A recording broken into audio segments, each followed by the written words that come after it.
अरहंताणम नमो अरहंताणम नमो अरहंताणम। एक व्यक्ति 1 घंटा एक आसन पर नहीं बैठ सकता, इसलिए कि शरीर पर अनुशासन नहीं है। महावीर ने कायिक क्लेश का प्रतिपादन किया। अर्थ गलत समझ लिया गया कि शरीर को कष्ट देना, ये बिल्कुल भ्रांति हुई है। कायिक क्लेश का मतलब शरीर को कष्ट देना नहीं। कायिक क्लेश का अर्थ है कि शरीर को अनुशासित कर लेना, साध लेना, इतना साध लेना कि फिर चाहे 10 दिन खड़ा रहना पड़े और 20 दिन एक आसन में बैठना पड़े। महावीर ने स्वयं 16 दिन रात तक एक आसन में खड़े खड़े ध्यान किया था, क्योंकि शरीर पर अनुशासन हो गया। शरीर पर अनुशासन करने के सूत्र उनके हाथ लग गए थे। ऐसा हो गया, अन्यथा संभव नहीं कि कोई व्यक्ति 16 दिन खड़ा रह सके। भगवान ऋषभ ने 1 वर्ष तक खड़े खड़े कायोत्सर्ग किया, क्या यह संभव है? बाहुबली ने कितने लंबे समय तक कायोत्सर्ग किया। कहा जाता है कि बल्लियां उग गई, लताएं शरीर पर चढ़ गई और घिर गए वनस्पति जगत से। क्या यह संभव है? जब तक शरीर पर अनुशासन का सूत्र हाथ में नहीं लगता, यह संभव नहीं होता। कायिक क्लेश सिद्ध नहीं होता। हाँ, कायिक क्लेश जब सिद्ध नहीं होता, अर्थ भी बहुत बदल जाते हैं। काल की लंबी अवधि में शब्दों के अर्थ बदल जाते हैं, तात्पर्य तो बिल्कुल ही बदल जाते हैं। शरीर को कष्ट देना, आज ये हो गया कि जैन धर्म तो कष्ट देने वाला धर्म है। शरीर को सताओ, शरीर को तपाओ, शरीर को कष्ट दो, कितना गलत अर्थ कर लिया गया। ये थी सारी शारीरिक अनुशासन की प्रक्रिया। कायिक क्लेश शरीर के अनुशासन की प्रक्रिया है। प्रतिसंलीनता ये इंद्रिय के अनुशासन की प्रक्रिया है। ध्यान ये मानसिक अनुशासन की प्रक्रिया है। और विनय ये अहंकार की ग्रंथि के तोड़ने की प्रक्रिया है। इन सारी प्रक्रियाओं की जब विस्मृति हो गई तो इनके सारे अर्थ बदल गए, बिल्कुल अर्थ बदल गए। आज एक फिर से समूचे संसार में नया स्वर उठ रहा है, और इसलिए उठ रहा है कि बाहरी नियंत्रणों के द्वारा मनुष्य की चेतना विकसित नहीं हुई, अति चेतना का जागरण नहीं हुआ। आज हर प्राणी, समझदार मनुष्य अनुभव करता है कि जब तक अति चेतना का जागरण नहीं होगा, सुपर ह्यूमन का विकास नहीं होगा, तब तक इन समस्याओं से, इन द्वंद्वों से, इन संघर्षों से निपटा नहीं जा सकता। लंबी अवधि से प्रयोग चल रहे हैं अति चेतना के जागरण के। अरविंद ने प्रयत्न किया कि समूचे संसार में अति चेतना का जागरण होगा। और भी अनेक योगियों ने प्रयोग किया, और आज वह प्रयोग विज्ञान के क्षेत्र में अब उतर गया। वैज्ञानिक बहुत सफल हो रहे हैं विचारों को बदलने में। एक आदमी का आज एक प्रकार का विचार है, विद्युत का मस्तिष्कीय कणों पर कितनी मात्रा में विद्युत का किस पर्थ पर कितना स्पर्श किया जाए, यह सूत्र हाथ में लग गया। स्मृति को आज एक वैज्ञानिक जगा सकता है, अतीत की स्मृति को। 50 वर्ष पहले जो घटना घटित हुई, इलेक्ट्रोड लगाया, विद्युत को प्रवाहित किया, और आपको ऐसा लगेगा कि वह घटना अभी मेरे सामने घटित हो रही। एक प्रकार का विचार, इलेक्ट्रोड लगाया, विचार बिल्कुल बदल गया। दूसरे प्रकार का चिंतन शुरू हो गया। आज तक जो आदमी जिस प्रकार से सोचता था, अब वह वैसे नहीं सोचेगा, उसका सोचने का सारा ढंग ही बदल गया। ये प्रक्रिया, आत्मानुशासन की प्रक्रिया या मस्तिष्कीय नियंत्रण की प्रक्रिया बड़ी अद्भुत रूप में सामने आ रही है। निश्चित माने कि बाहरी नियमों का काम होता है व्यक्ति को सावधान कर देना,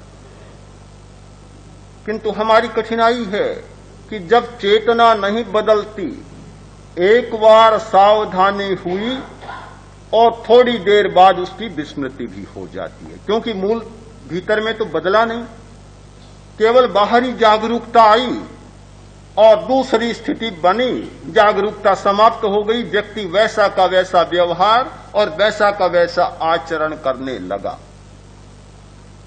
कोई परिवर्तन नहीं आता।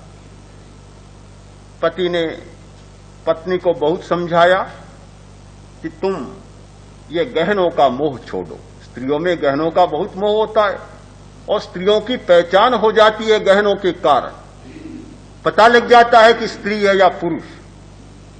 एक स्त्री वेश बदलकर पुरुष का वेश बनाकर और जा रही थी।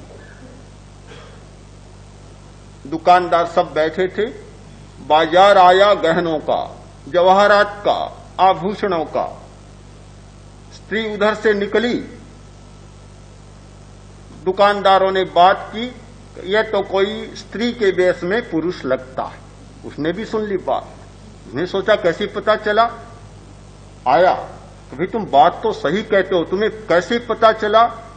कि पता स्वाभाविक है, आभूषणों की दुकान में से निकले, दुकान के बीच में से गुजरे और आभूषणों पर ध्यान नहीं गया तो पता लग गया कि तुम पुरुष हो, स्त्री नहीं, अपने आप पता लग जाएगा। तो एक बड़ा मोह होता है आभूषणों का, गहनों का। पति ने बहुत समझाया कि आभूषणों का मोह छोड़ो। अब जब पति कहता है तो एक बार थोड़ी सी बदल जाती है। एक दिन बाजार में से निकले, जैसे ही आभूषणों की दुकान आई और चेतना जाग गई, निमित्त मिला कि चेतना जाग जाती है। कानून में यह होता है कि निमित्त नहीं होता है तब तक तो चेतना बदली बदली सी लगती है, और जैसे ही परिस्थिति आई, निमित्त आया और फिर वही बात जाग जाती है। गहनों की दुकान आई और चेतना जाग गई, बोली कि गले में खराश हो गई, कोई उपाय करो।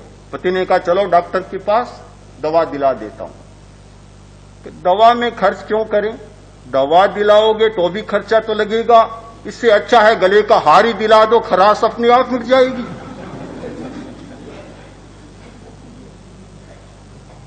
जब तक ये भीतर की चेतना नहीं बदलती, भीतर का अनुशासन नहीं जागता, तब तक बाहरी परिस्थितियां बार बार व्यक्ति को सताती रहती है, दबोचती रहती है। भगवान की स्तुति, तीर्थंकर की आराधना, अध्यात्म की अनुभूति का सबसे बड़ा अर्थ है चेतना का परिवर्तन।